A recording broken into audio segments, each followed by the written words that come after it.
আমি আপনাদের সাথে,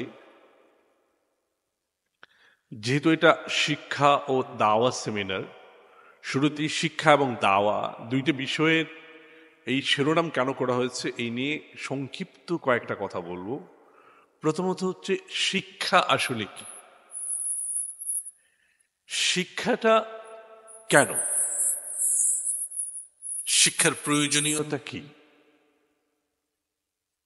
শিক্ষা কত ধরনের, কোন শিক্ষা নেব। আমরা যদি আমাদের বাংলাদেশের প্রেক্ষিত থেকে দেখি, তাহলে এখানে আমরা দেখব আমাদের শিক্ষা ব্যবস্থায় স্কুলের বাংলা মাধ্যম, স্কুলের ইংরেজি মাধ্যম, মাদ্রাসার কওমি মাদ্রাসা, আলিয়া মাদ্রাসা, ইংরেজি মাধ্যমে ইন্টারন্যাশনাল সিলেবাস, ভার্সনের সিলেবাস, আবার নিজস্ব সিলেবাসের ইংলিশ মিডিয়াম, ব্রিটিশ কাউন্সিলের ও লেভেল, এ লেভেল। আসলে আমাদের আজকের আলোচ্য বিষয় কোন শিক্ষা? আমাদের আজকের আলোচ্য বিষয়ে এমন শিক্ষা, যেই শিক্ষা আমাদেরকে দুনিয়া এবং পরকাল দুই জায়গায় আমাদেরকে মুক্তি দিবে, দুই জায়গায় আমরা শান্তি পাব, শান্তি উপলব্ধি করব, এমন শিক্ষা মূলত আমাদের আজকের আলোচ্য বিষয়। দ্বিতীয়ত দাওয়া। আল্লাহ রাব্বুল আলামিন কুরআনুল কারীমে ইরশাদ করেন, উদউ ইলা সাবিলি রাব্বিকা ওয়াল হিকমাহ ওয়া মাউইযাতান হাসানাহ। উদউ ইলা সাবিলি রাব্বিকা বিল হিকমাতি ওয়াল মাউইযাতান হাসানাহ। আল্লাহ বলছেন মানুষকে আল্লাহর দিকে, দ্বীনের দিকে, রাসূলুল্লাহ সাল্লাল্লাহু আলাইহি ওয়াসাল্লামের দিকে হিকমার সাথে ডাকতে। এই ডাকাটাই হচ্ছে দাওয়া। তো আমরা মানুষকে দ্বীনের পথে ডাকবো। এই ডাকার ক্ষেত্রে আমাদের দুইটা ক্ষেত্র। একটা হচ্ছে যিনি বাই বর্ন, জন্মগতভাবে মুসলমান, কিন্তু ইসলামের বিধি বিধান, ইসলামের নীতি নিয়ম, নৈতিক দায়িত্ব এর কোনো কিছুই মানেন না, তাকে ইসলামের মূল বিধানের দিকে ডাকবো। আরেকজন ইসলামেই মানেন না, তাকে ইসলামের দিকে ডাকবো। এই দুইটা দাওয়া উম্মতের উপর দায়িত্ব। এই দাওয়া, এই ডাকটা আমরা আসলে কিভাবে ডাকবো, এই বিষয়ে আজকের এই সেমিনারে কথা হবে ইনশাআল্লাহ। কেননা উম্মতের মিল্লাতে মুসলিমার প্রত্যেকটা মানুষ ঈমান আনার পর পর সে দায়িত্বশীল হয়ে যায় তার প্রতিবেশী, পরিবার, ভাই, বন্ধু, যার সারাউন্ড যত বড়, যার দায়িত্ব যত বড়, যার ক্ষমতা যত বড়, তার দায়িত্ব তত বড় দাওয়ার ক্ষেত্রে। আমি আপনাদের সামনে ওই শিক্ষা নিয়ে কিছু কথা বলতে চাই। শিক্ষাটা আসলে কি? আমি আপনাদের কাছে একখানা আয়াত এবং একখানা হাদিস আপনাদেরকে শুনিয়েছি। আয়াতে কারিমা আল্লাহ রাব্বুল আলামিন বলেন যে যারা জানে আর যারা জানে না তারা কখনোই এক না, সমান হতে পারে না। আর হাদিসে রাসূল সাল্লাল্লাহু আলাইহি ওয়াসাল্লাম ইরশাদ করেন যে প্রত্যেক মুসলমানের জন্য জ্ঞান অর্জন করা ফরজ, ইলম অর্জন করা ফরজ। তাহলে আসুন, এই যে জানে আর যে জানে না সে সমান না, সুতরাং মুসলমান মানেই তাকে জানতে হবে, মুসলমান মানেই তাকে জানতে হবে। আবার অপরদিকে রাসূল বলেছেন জ্ঞান অর্জন করা ফরজ, সুতরাং জ্ঞানও অর্জন করতে হবে। এখন কোন জ্ঞান অর্জন করব, আর কোন জানা আর না জানার মধ্যে পার্থক্য রয়েছে?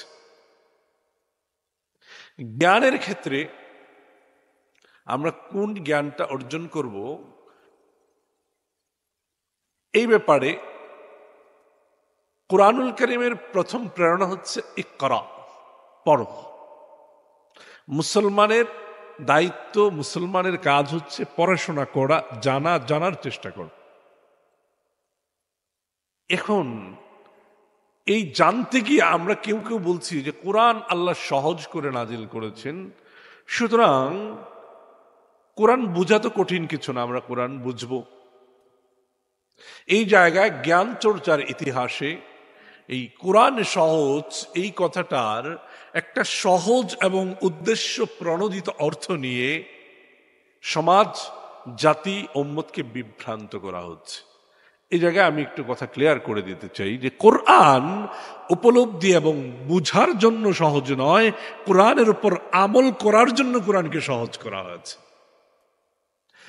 যদি কোরআনের উপলব্ধি সহজ হতো তাহলে ঘোষণা রাসূলের কাছ থেকে এটা আসতো না যে তোমাদের মধ্যে যেই কোরআন শিক্ষা করে এবং যে শিখায় সেই সর্বোত্তম ব্যক্তি। তার মানে কি কোরআন একজনের শিখাইতে হয়, আরেকজনের শিখতে হয়। সুতরাং এইটাকে যেই অর্থে সহজ বলা হচ্ছে ঠিক সেই অর্থে কোরআন সহজ না। কোরআন সহজ হচ্ছে বুঝার পরে আমল করার জন্য কোরআন সহজ। সুতরাং বুঝতে হলে কোরআনকে আপনাকে উস্তাদের শরণাপন্ন হতে হবে, উস্তাদের মাধ্যমে কোরআনকে বুঝতে হবে।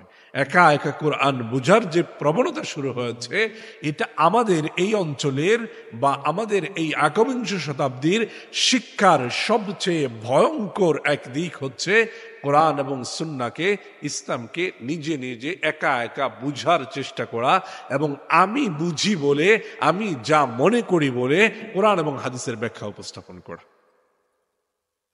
তাহলে আসেন, জ্ঞানের আমরা পড়েছি একাডেমিকভাবে জ্ঞান দুই প্রকার, ইলমে দুনৌভি ও ইলম উখরবি। দুনিয়াবি এলেম, পরকালীন এলেম। এলেম কয় প্রকারের? দুই প্রকারের। জ্ঞান দুই প্রকার, দুনিয়ার এলেম, বৈষয়িক এলেম এবং দ্বীনি এলেম, পরকালীন এলেম। এই দুই এলেমের বাইরে আরেকটা এলেমের অস্তিত্ব একাডেমিয়াতে রয়েছে, সেটার নাম হচ্ছে ইলমুল লাদুন্নি। ইলমুল লাদুন্নি বলা হয়। প্রথম দুইটা অর্জন করা যায় নিজে চেষ্টা করে, এবং তৃতীয় নম্বরটা অর্জন করা যায় আল্লাহকে রাজি খুশি করে, মাওলাকে রাজি খুশি করে অর্জন করা যায়। তিন নম্বর জ্ঞান, তিন নম্বর ইলম। আসেন, এখন আমরা কি করব? কোন জ্ঞান অর্জন করব? দুনিয়ার জ্ঞান নাকি দ্বীনি জ্ঞান যেটা পরকালে কাজে লাগবে? কোন জ্ঞানটা অর্জন করব? মনীষীগণ বলেন যে জ্ঞান অর্জন করতে কোনো বাধা নেই। জ্ঞান অর্জন করতে কি নাই? কোনো বাধা নেই। সুতরাং আপনি দুনিয়াবি জ্ঞান অর্জন করেন, এতে কোনো সমস্যা নেই, কিন্তু প্রবলেমটা হবে সেই জায়গায় যখন আপনি দ্বীনি জ্ঞান অর্জন করবেন না, যখন আপনি পরকালের জ্ঞান অর্জন করবেন না। দিন বিষয়ক, পরকাল বিষয়ক জ্ঞানের ক্ষেত্রে, জানার ক্ষেত্রে আপনি ভাষা জ্ঞান রাখবেন এবং ভাষা কথা বলবেন, এমন প্রেক্ষিতে আপনার জন্য ফরজ হচ্ছে দ্বীনি জ্ঞান অর্জন করা। কতটুকু জ্ঞান অর্জন করা ফরজ? যতটুকু জ্ঞান অর্জন করলে আপনি শিরক, বিদআত থেকে বেঁচে থেকে আল্লাহর দেয়া প্রদত্ত ইবাদতগুলো যথাযথভাবে আদায় করতে পারেন, ততটুকু জ্ঞান অর্জন করা আপনার জন্য ফরজ।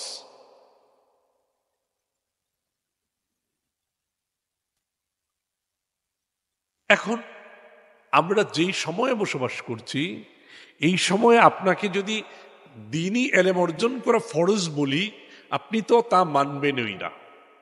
বরং এর জন্য যদি কোনো বাবা মা কোনো সন্তানকে জোরাজুরি করে যে না, দ্বীনি জ্ঞান অর্জন না করলে আমার বাড়িতে তোমার জায়গা নাই, আমি জায়গা দেব না, আমি খরচ দেব না, তাহলে আমাদের পৃথিবী এখন এমন পর্যায়ে পৌঁছেছে যে ওই বাবা মা যেন অপরাধ করে ফেলেছেন। আইনগতভাবে তিনি অপরাধী হয়ে যাবেন। আইনগতভাবে কি হয়ে যাবেন? অপরাধী হয়ে যাবেন দ্বীনি জ্ঞান অর্জনের জন্য। কেন? তাকে জোরাজুরি করা হলো। ঠিক এই সময়ে এই বিদ্যাবল্লভ, এই মাদ্রাসায় বিদ্যাবল্লভ হাফিজিয়া মাদ্রাসায় দাওয়া ও শিক্ষা সেমিনার, আমি মনে করি আমাদের এই অঞ্চলের শিক্ষার ইতিহাসে, এই অঞ্চলের ইসলামের ইতিহাসে, এই অঞ্চলের আগামী দিনের তারুণ্য তার জীবন কিভাবে পরিচালনা করবে সেই ইতিহাসে এইটা একটা গুরুত্বপূর্ণ ঘটনা। এখানে একটা দাওয়া ও শিক্ষা সেমিনার যে হচ্ছে, এটা একটা গুরুত্বপূর্ণ ঘটনা আপনার জন্য, আমার জন্য। আমি আপনাদের সামনে শিক্ষা নিয়ে 3টা টপিকে কথা বলবো, 3টা বিষয় শিক্ষা নিয়ে আমি ক্লিয়ার করার চেষ্টা করব। 1 নাম্বার,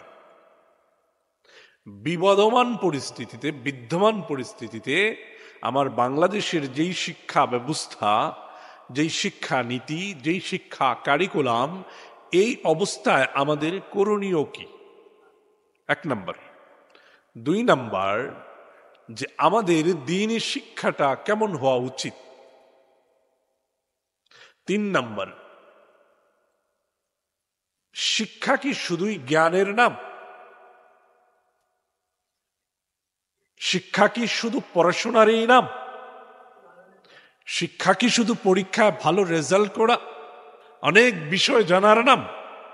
নাকি এর বাইরেও শিক্ষার কোনো ইম্প্যাক্ট, দায়িত্ব রয়েছে, এর বাইরেও কোনো শিক্ষা রয়েছে? এই 3 বিষয়ে আপনাদের সাথে কথা বলবো। আসুন, আমরা এমন পৃথিবীতে বসবাস করছি যেই পৃথিবীতে আপনি আপনার সন্তানকে দ্বীন শিক্ষার জন্য বাধ্য করতে পারবেন না, পরিবেশ এই জায়গায় গিয়েছে।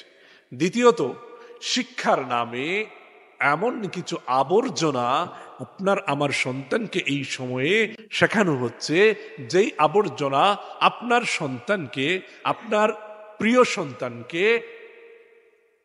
এমন বানিয়ে দিচ্ছে যে মুসলমান হওয়ার পরেও সে নিজের মুসলমানিত্বের পরিচয় দিতে চায় না। সেটার ঘটনা আপনারা অনেকেই শুনেছেন। অতি সম্প্রতি একজন মেয়ে ঢাকার একটা হোটেলে খাবার খেতে গিয়ে পুড়ে মারা গিয়েছে। তার নাম একটা মুসলমানের বাবার ঘরে জন্ম, তার মুসলমানি নাম আছে, কিন্তু সেই ঢাকা শহরে গিয়ে নিজের একটা হিন্দু নাম গ্রহণ করেছে এবং এই নামেই সে কি করছে, ওই জায়গায় বসবাস করতে শুরু করেছে।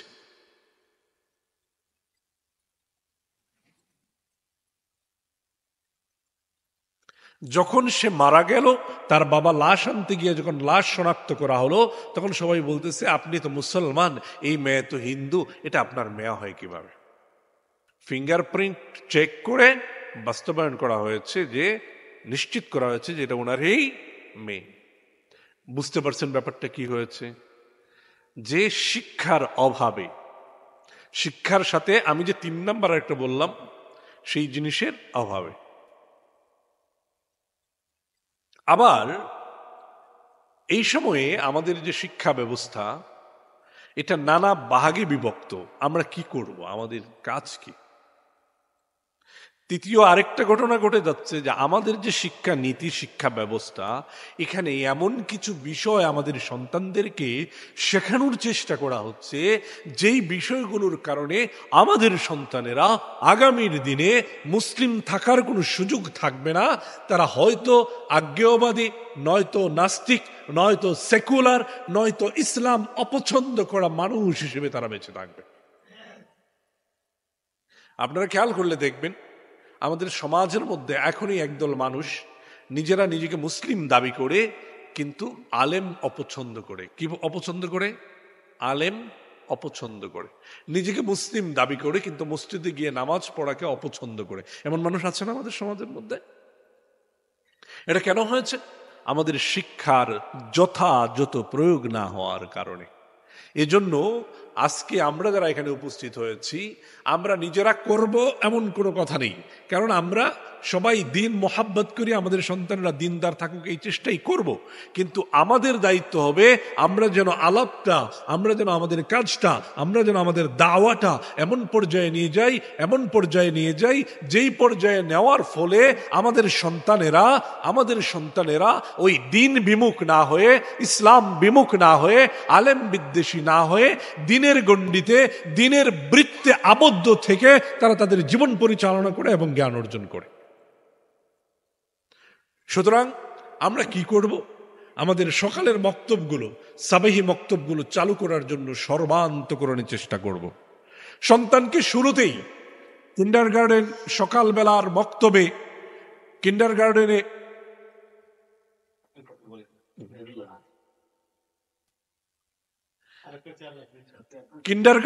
মক্তবে না দিয়ে প্রথমে আপনি তাকে কোরআন শিক্ষার ব্যবস্থা করেন, কোরআনের হরফ তার কণ্ঠে তুলে দেওয়ার চেষ্টা করেন, ব্যবস্থা করেন।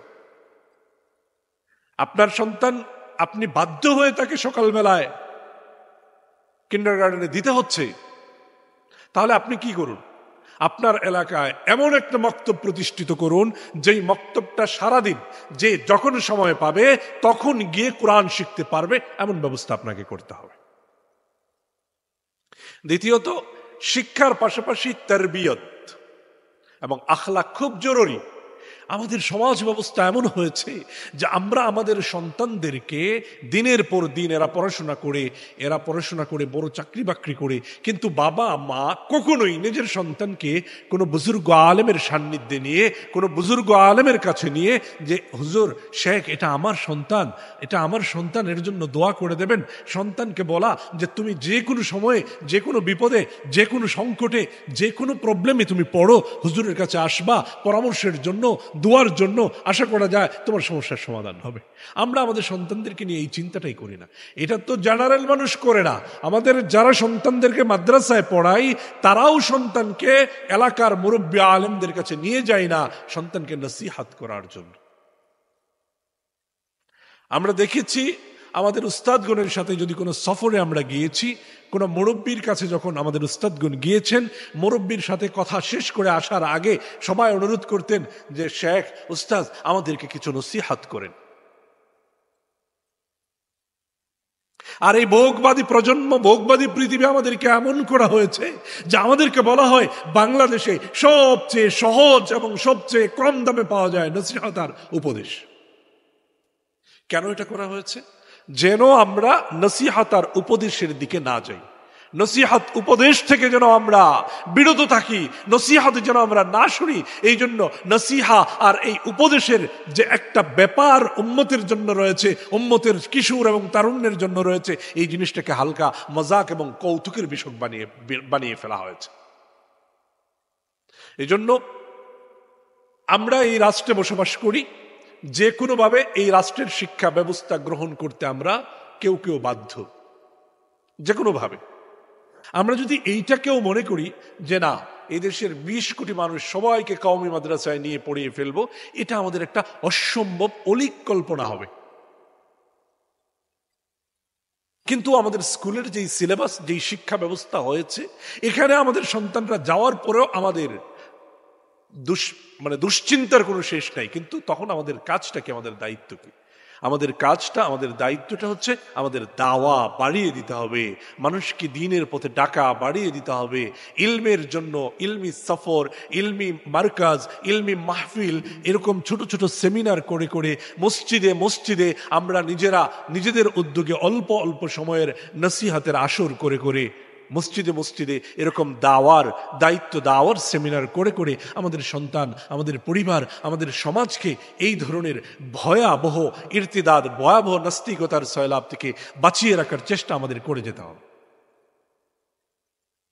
আর এর জন্য এই সময়ের সবচেয়ে কার্যকর পন্থা হচ্ছে আমাদের সন্তানদের জন্য আমাদের সকালের মক্তবগুলোকে উন্মুক্ত করে দেওয়া, মক্তব উন্মুক্ত সকালবেলা করতে না পারলেও সারা দিনের জন্য মক্তবের ব্যবস্থা করে ফেলা। হালত তো আমাদের এমন হয়েছে যে আমরা আগে ভাবতাম, কষ্ট নিতাম যে স্কুল কলেজে যারা পড়ে তারা কোরআন পড়ে না, কোরআন শুদ্ধভাবে পড়ে না, মাসালা মাসাইল জানে না।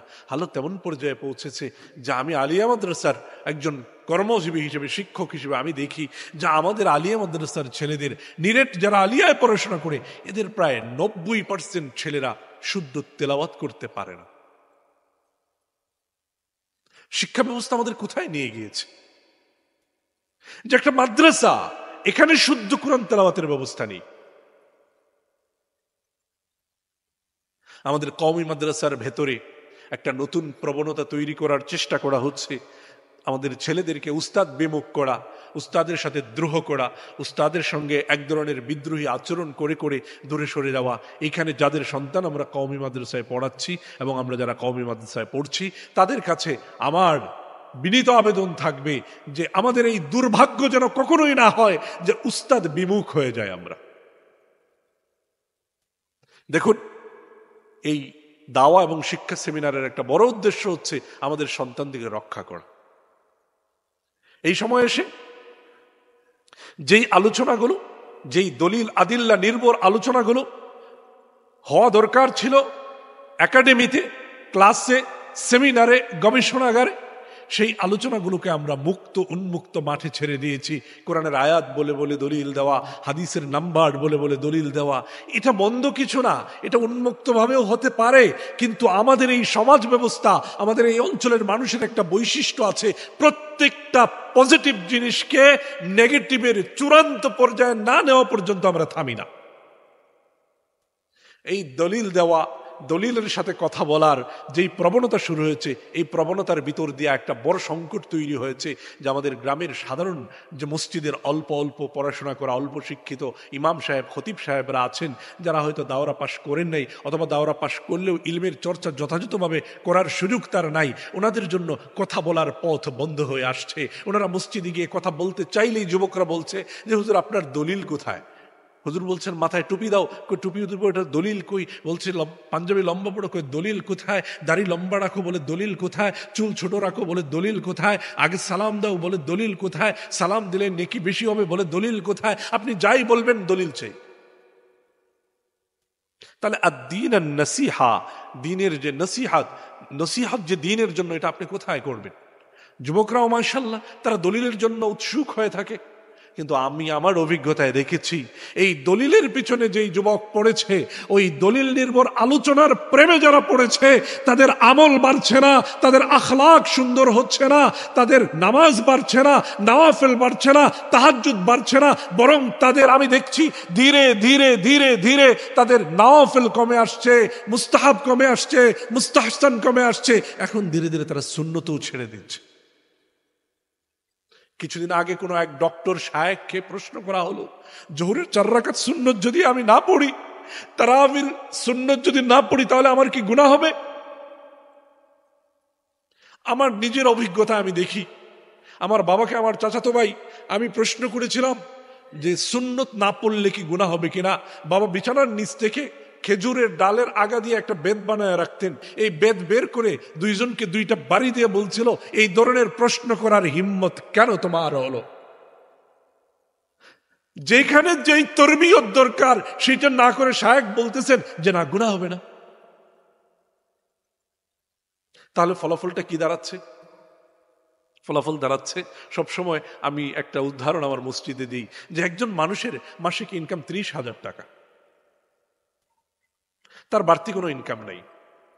যে কোনো সমস্যায়, ভাতিজির বিয়ে, ভাগ্নির বিয়ে, একজন দ্রুত অসুস্থ হয়ে গেছে, এই সময় যদি তার বাড়তি খরচ করতে হয়, তাহলে হয় ঋণ করতে হবে, না হয় তার এই বাজেট থেকে বাজেট কমিয়ে এখান থেকে খরচ করতে হবে। এখন আমাদের তরুণরা যেরকম ভাবে ফরজ আর ওয়াজিবের পিছনে পড়ে গেছে, যে ফরজ আর ওয়াজিব পড়লেই হয়, নামাজ শেষ হইলেই দেখি একদল বের হয়ে চলে যায়, জুমার নামাজের আগে আগে খুতবা শেষ হতে হতে একদল আসে, আবার সালাম ফেরানোর সাথে সাথে এরা বের হয়ে যায়। কাবলাল জুমা বাদাল জুমা এরা পড়ে না, এরা মনে করে গুনাহ হবে না। আমি তাদেরকে বলি, ভাই তুমি যে ফরজ পড়ছো, তোমার কোনো কারণে যদি ক্ষতিগ্রস্ত হয়, তোমার কোনো কারণে যদি তুমি বিপদে পড়ো, বাজেট খরচ করতে হয়, তাহলে তো তোমার ফরজ ক্ষতিগ্রস্ত হয়ে যাবে, তোমার ওয়াজিব ক্ষতিগ্রস্ত হয়ে যাবে। এইটা যদি ক্ষতিগ্রস্ত হয়ে যায়, তাহলে তোমার চেয়ে বিপদগ্রস্ত তো আর কেউ নাই। কিন্তু কোনো একটা মানুষ যদি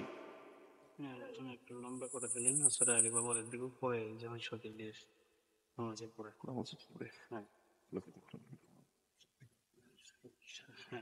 4:30 হলো আজান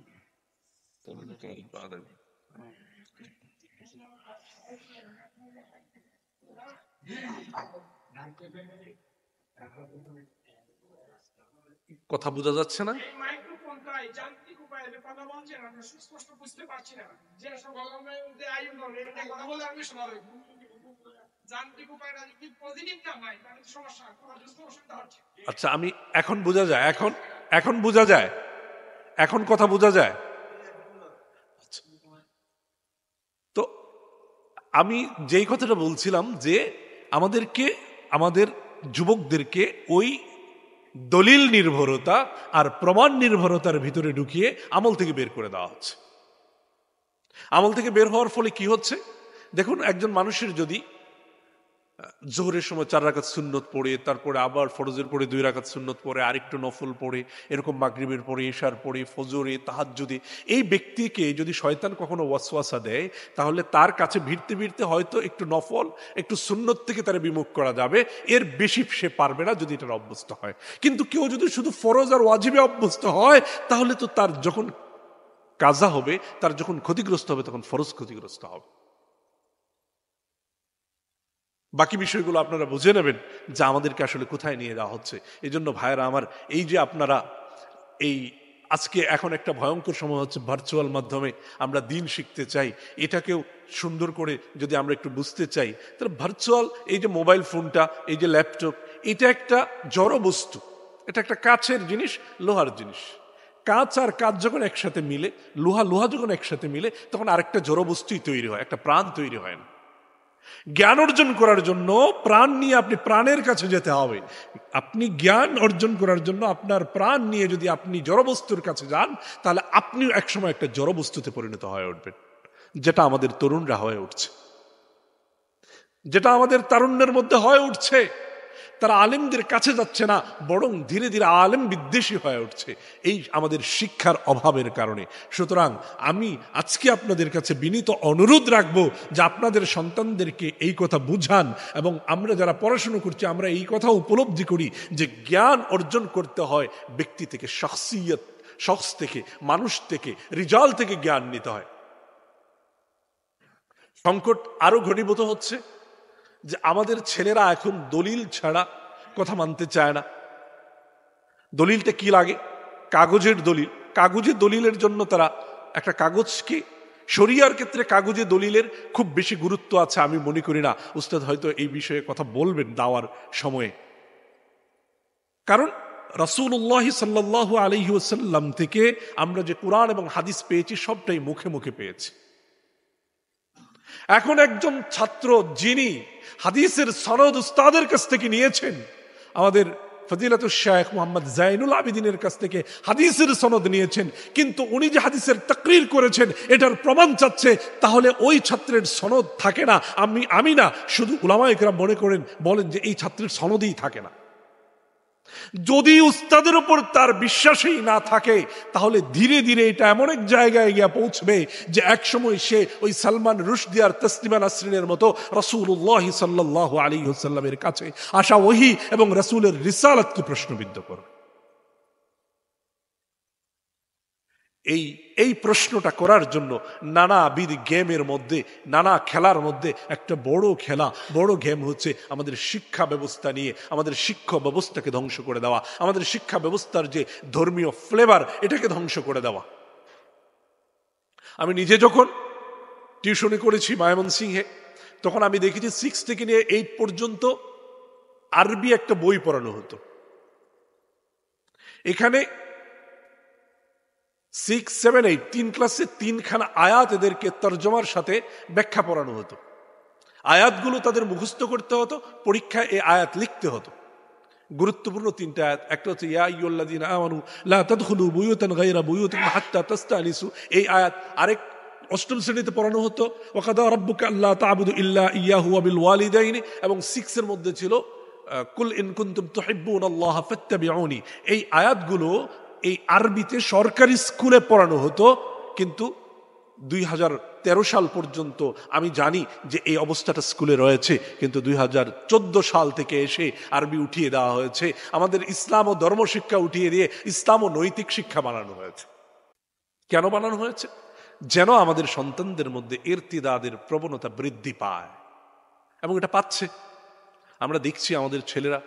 এবং সবচেয়ে দুঃখজনক ব্যাপার হচ্ছে, যারা মানুষের অধিকারের কথা বলে, ব্যক্তি স্বাধীনতার কথা বলে, যারা আমাদের উলামায়ে কেরাম আমাদের ধর্মীয় ইস্যুতে কোনো মিছিলে মিটিংয়ে শিশুরা কিশোররা যোগদান করলে যারা সব সময় এটা নিয়ে নেগেটিভ প্রচারণা চালায়, তারা প্রাইমারি স্কুলের ফরমের মধ্যে লিখেছে ধর্ম ইসলাম, হিন্দু, খ্রিস্টান, ধর্ম কোনো ধর্ম না, ধর্ম মানি না, মানবিক ধর্ম, এই ধরনের কলাম করেছে। আমার প্রশ্ন হচ্ছে, যেই ছেলেটা পঞ্চম শ্রেণীতে পড়ে সে কি ধার্মিক না ধার্মিক না, এর বাইরে এই যে চিন্তাগুলো এখানে দেওয়া হয়েছে এটা নির্ধারণ করে দিবে কে? হয় বাবা মা, না হয় স্কুল টিচার। অথচ যারা বলছে যে শিশুদেরকে তাদের হালতের উপর ছেড়ে দেওয়ার জন্য, আমাদের হেফজখানায় শিশুদেরকে পড়ানোর ক্ষেত্রে তাদের এলার্জি, বক্তব্যে পড়ানোর ক্ষেত্রে তাদের এলার্জি, তালিমুল ইসলামের মাসালার ক্ষেত্রে তাদের এলার্জি, মালাবুদ্দা মিন্নুর মধ্যে আমাদের যে কাফের হওয়ার নীতিমালা আছে এগুলো পড়ানোর ক্ষেত্রে তাদের এলার্জি, অথচ তারা ফরম তৈরি করেছে যে তাদের সন্তানকে ক্লাস 5 থেকেই তারা ধর্মহীন এই কথা যেন প্রমাণ করতে পারে, ওই ফরমের মধ্যে লিখে দেওয়া হয়েছে। এমত অবস্থায় উম্মতের দায়িত্ব হচ্ছে যাদের ক্ষমতা আছে তারা প্রতিরোধ করবে যে না আমরা এটা মানি না।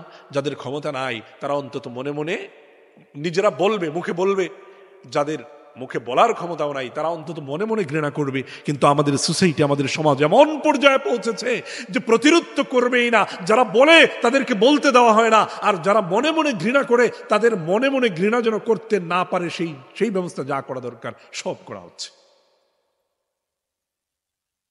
এমন পরিস্থিতিতে আমাদের সন্তানদের শিক্ষার জন্য সবচেয়ে জরুরি বিষয় হচ্ছে যে আমার যদি সন্তানকে স্কুলে পড়াতেই হয়, পরিবেশ এমন হয়, তাহলে যেন আমার পুরো পরিবার একজন আলেমের সান্নিধ্যে, একজন আলেমের সাথে, একজন আলেমের পরামর্শে চলে। আমার সন্তান যেন মাঝে মাঝেই আলেমদের দরবারে যায়, আলেমদের কাছে সন্তানকে নিয়ে যায়।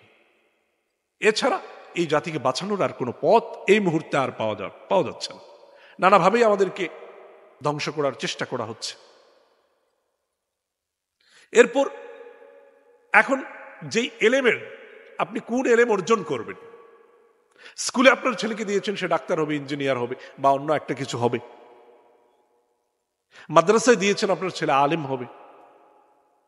জ্ঞান চলছে, জ্ঞানের চর্চা।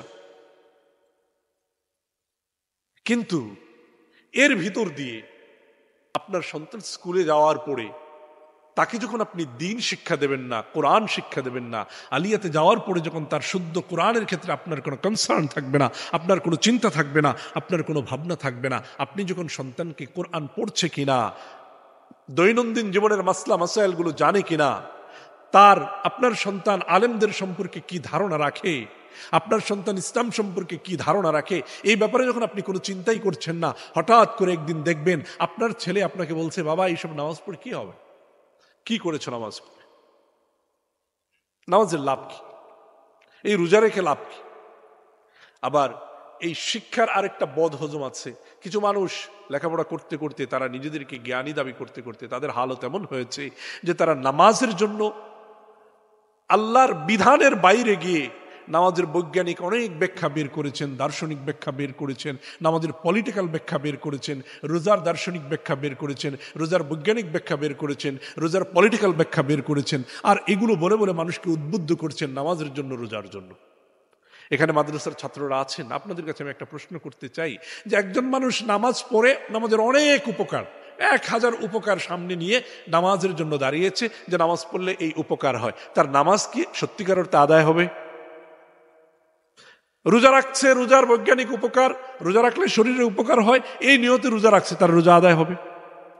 কিন্তু এই ব্যক্তি যদি নামাজ আল্লাহর বিধান, রোজা আল্লাহর বিধান, এই চিন্তা থেকে নামাজ এবং রোজা পালন করে আদায় করে, তাহলে বাকি যত উপকার সে বের করেছে কোনো উপকার থেকে সে মাহরুম হবে? মাহরুম হবে। তাহলে ওই যে ইবাদতের বৈষয়িক ব্যাখ্যা, ইবাদতের পুঁজিবাদী ব্যাখ্যা, পুঁজিবাদী চিন্তা, এটাও মূলত আমাদের অসচেতনতার কারণে শিক্ষা সংক্রান্ত, আমরা কোন শিক্ষা নিব, কিভাবে শিক্ষা নিব, এই অসচেতনতা, আমাদের এই গাফেল হওয়ার কারণে আমাদের ভেতরে ধীরে ধীরে এই জিনিসগুলো ঢুকে যাচ্ছে। নামাজ ব্যায়াম হয়ে যাচ্ছে, রোজা অটোফিজি হয়ে যাচ্ছে। আমি আবারও আপনাদেরকে বলছি, যারা এই ধরনের চিন্তা, এই ধরনের গবেষণা করে তাদেরকে বোঝানোর চেষ্টা করবেন, না বুঝলে তাদের থেকে দূরে থাকবেন। আপনি সামি'না ওয়া আতা'নার উপর আমল করতে থাকেন।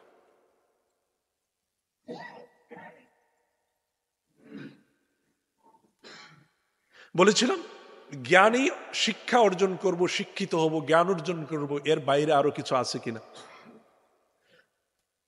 আমি ছোট করে দুটো কথা বলতে চাই। আমরা যখন পড়াশোনা করেছি, ছোট মানুষ, আমাদের বড় ভাইরা যখন দাওরা পাশ করে বাড়িতে আসতেন, আমাদের মধ্যে একটা আনন্দ থাকতো যে ভাই কিছুদিন বাড়িতে থাকবেন, তার কাছ থেকে আমরা অনেক কিছু পাবো, তার সাথে আমরা ঘুরবো ফিরবো, তার কাছে প্রশ্ন করব, জানবো। দেখতাম যে বাড়িতে আসার 2 দিনের মধ্যে উনি নাই, কোথাও চলে গেছেন। জিজ্ঞেস করতাম যে 1 বছরের সাল লাগাইতে গিয়েছে। সাল শেষ করে আসার পর ভাবতাম এখন হয়তো বাইকে কিছুদিন বাড়িতে পাওয়া যাবে। হঠাৎ করে দেখতাম এক সকালবেলা তিনি আবার গাঠি পুটলা নিয়ে চলে যাচ্ছেন। কই যাচ্ছেন? যে অমুক হুজুরের কাছে, অমুক পীর সাহেবের কাছে, অমুক খানকায় 1 বছর থাকবেন।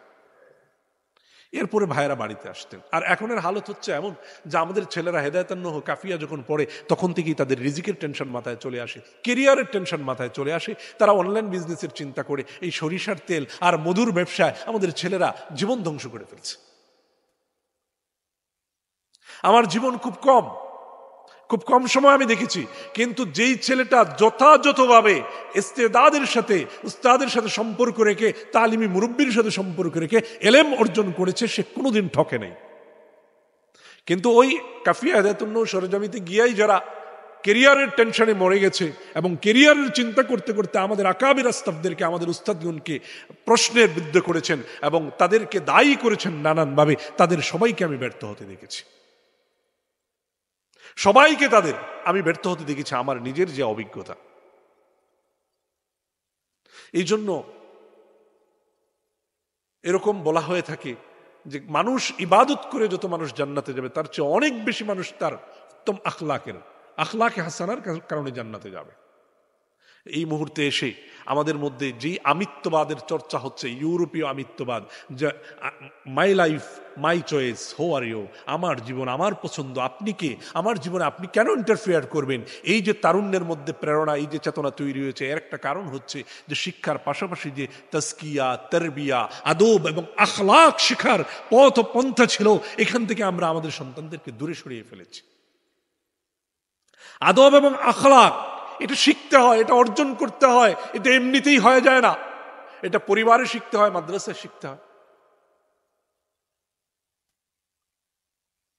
আমি দেখেছি আমাদের উস্তাদগণ ছাত্রদেরকে হাতে ধরিয়ে কাপ কিভাবে দিতে হয়, গ্লাস কিভাবে দিতে হয়, উস্তাদ ব্ল্যাকবোর্ডে লিখতে লিখতে ভুল করছেন, এখন এটা কিভাবে বলতে হয়, এটা আমাদেরকে উস্তাদগণ বাক্য দিয়ে দিয়ে দিয়ে দিয়ে বুঝাতেন। আর এখন তো আমাদের ছেলেরা বলেন, আমাদের বড় বড় উস্তাদ যাদের সামনে দাঁড়ানোর ক্ষমতা আমাদের নাই, যেই ছেলে কথা বলছে তার বাবার ক্ষমতা নাই, তার উস্তাদের ক্ষমতা নাই, সে বলছে হুজুর এটা ভুল বলছে, এগুলি ভুল কথা, এগুলো ঠিক না।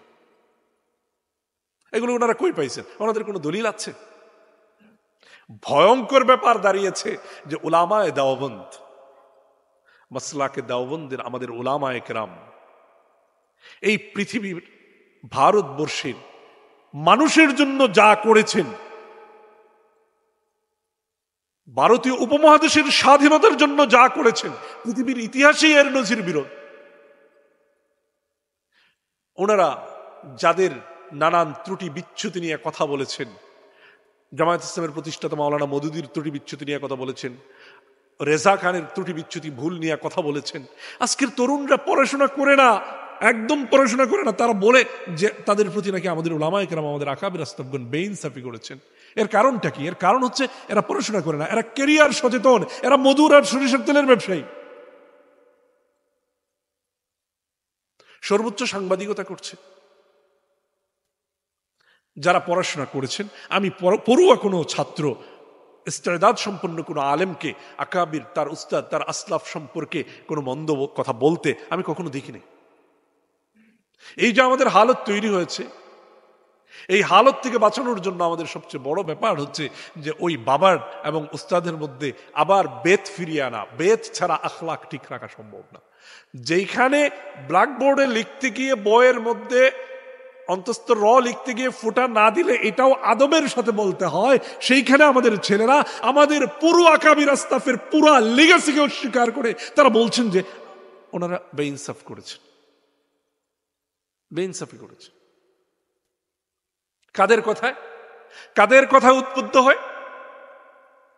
কারো কারো আমাদের এই অঞ্চলের উত্থান 100 বছর, কারো কারো উত্থানের 50 বছর, 70 বছর, এরা এখানে এই অঞ্চলে তাদের উত্থান হয়েছে, আপনারা যদি তাদের ইতিহাস ঘেঁটে দেখেন শুরু থেকে নিয়ে শেষ পর্যন্ত, তাহলে তাদের ইতিহাসে উম্মতের জন্য ত্যাগ দেওয়ার কোন নজির তাদের ইতিহাসে আপনারা পাবেন না, যেটা এই অঞ্চলের ওলামায়ে কেরাম দিয়েছেন। গ্র্যান্ড ট্রাঙ্ক রোডে ঝুলে ঝুলে যারা এই ত্যাগ দিয়েছেন, রক্ত দিয়ে, শামিলিতে, রেশমি রুমাল আন্দোলনে, ফকির মজনু শাহের বিদ্রোহে, তিতুমিরের বিদ্রোহে, হাজী শরীয়তুল্লাহর আন্দোলনে, এবং আমরা যদি দেখি আরও পরে আমাদের এই অঞ্চলে এসে হাফিজ হুজুর রহমতুল্লাহ আলাইহির আন্দোলনে, শাইখুল হাদিস আল্লামা আজিজুল হক রহমতুল্লাহ আলাইহির আন্দোলনে, আমিনী সাহেব রহমতুল্লাহ আলাইহির আন্দোলনে, শাহ আহমদ শফি রহমতুল্লাহ আলাইহির আন্দোলনে, এই ওলামায়ে কেরাম এই জাতির জন্য যেই নজরানা দিয়েছেন। অনেকেই বলেন যে আপনারা ইস্যু নিয়ে কথা বলেছেন, হুজুররা ইস্যু নিয়ে কথা বলেছেন। আপনাদের কাছে আমি আবেদন রাখতে চাই যে এই অঞ্চলে যদি শাহজালাল রহমতুল্লাহ আলাইহি না আসতেন, এই অঞ্চলে যদি মোহাম্মদ বিন কাসিম রহমতুল্লাহ আলাইহি না আসতেন, তাহলে আপনি আমার হয়তো এখনো কারো নাম নারায়ণ থাকতো, কারো নাম নন্দঘোষ থাকতো, কারো নাম ওই শ্রীরাম থাকতো, আমাদের নাম মুসলমানই হতো না। এই অঞ্চলের মানুষ এখনো হয়তো 4-5টা বর্ণে, হিন্দুর বর্ণাশ্রম প্রথা আলাদা আলাদা বিভক্ত হয়ে থাকতাম, যার সম্পদ নাই তার কোনো মূল্য থাকতো না, এখনো হয়তো আমাদের নারীরা কাপড় পরতে পারতো না, এখনো হয়তো আমরা ছাতা মাথায় দিয়ে যেতে পারতাম না। আজকে যারা আমাদের উলামায়ে কেরামের লেগাসি নিয়ে প্রশ্ন করছেন, তাদের কাছে আমি প্রশ্ন রাখতে চাই, এই এখনো মুরব্বীগণ বেঁচে আছেন, তাদের কাছে আপনারা জিজ্ঞেস করবেন যে ধলার জমিদার বাড়ি, 18 বাড়ি জমিদার বাড়ি, গৌরীপুর জমিদার বাড়ির সামনে দিয়া, জুতা পায়ে দিয়া, ছাতা মাথায় দিয়া কোনো মানুষ যেতে পারতো কিনা? এত এত বিস্তৃত হলে কি হবে? মাত্র তো 70 বছরেরও বেশি হয় নাই জমিদারি প্রথা বিলুপ্ত হয়েছে। 70 বছর আগেই তো দেখেছেন যে এই অঞ্চলের মধ্যে কারা কি করেছে, কাদের বিরুদ্ধে আমাদের লড়াই করতে হয়েছে। সুতরাং আমি দেখি এই পৃথিবীর মধ্যে যত বড় বড় স্বাধীনতার সংগ্রাম হয়েছে, যত বড় বড় স্বাধীনতার লড়াই হয়েছে, তার সবগুলো খানকা প্লাস মাদ্রাসা, মাদ্রাসা প্লাস খানকা থেকে সবগুলো লড়াইয়ের নেতৃত্ব দেওয়া হয়েছে এবং সবগুলো লড়াইয়ের বিজয় আনা হয়েছে। এই সমৃদ্ধ ইতিহাস রেখে যখন আমাদের সন্তানেরা মাসলাক বলে, উস্তাদ বলে, আকাবির বলে, আসলাফ বলে, ইলমের সিলসিলা সনদ বলে তারা যখন অন্যদের কথায় আমাদের মুসলমানদের, যে মুসলিম উম্মার যেই যারা বিপর্যয় ঘটিয়েছে তাদের কথা আমাদের উলামায়ে কেরামকে প্রশ্নবিদ্ধ করে, তখন বুঝতে হয় যে আমাদের শিক্ষাটা আসলে যথাযথ হয়ে ওঠেনি। এই জন্য আজকের এই দাওয়া ও শিক্ষা সেমিনারে যারা উপস্থিত হয়েছেন তাদের কাছে আমার অনুরোধ থাকবে, আপনাদের সন্তানদেরকে জ্ঞান চর্চার পাশাপাশি আদব চর্চা করান, জ্ঞান চর্চার পাশাপাশি আখলাক চর্চা করান, জ্ঞান চর্চার পাশাপাশি তাদেরকে ইতিহাস জানান, তাদেরকে ইতিহাস জানান। আজকে যাদের কথায় আমাদের ছেলেরা নেচে উঠছে, তাদের সমৃদ্ধ ইতিহাস তো নাই, বরং তাদের ইতিহাস সব সময় উম্মতকে বিপর্যস্ত করার ইতিহাস। আসুন আমরা সবাই মিলে একটা সুন্দর জাতি, একটা সুন্দর বাংলাদেশ, একটা সুন্দর মুসলিম উম্মাহ গড়ে তোলার জন্য এখন থেকে নিজেদের থেকে, ছোট জায়গা থেকে, একেবারে নিজের থেকে নিজেকে সংশোধন করা, নিজের থেকে নিজেকে তৈরি করার প্রচেষ্টায় আমরা নিয়ত হই, প্রচেষ্টায় আমরা লেগে যাই, আমরা মশগুল হই। ইনশাআল্লাহ হয়তোবা আগামীর দিনগুলোতে আমরা ইসলামের বিজয় দেখতে পারবো, তাওহীদের বিজয় দেখতে পারবো, রিসালাতের বিজয় দেখতে পারবো। আল্লাহ রাব্বুল আলামিন আমাদের সকলকে তৌফিক দান করুন, আমিন। ওয়া আখির দাওয়ানা আলহামদুলিল্লাহি রাব্বিল আলামিন।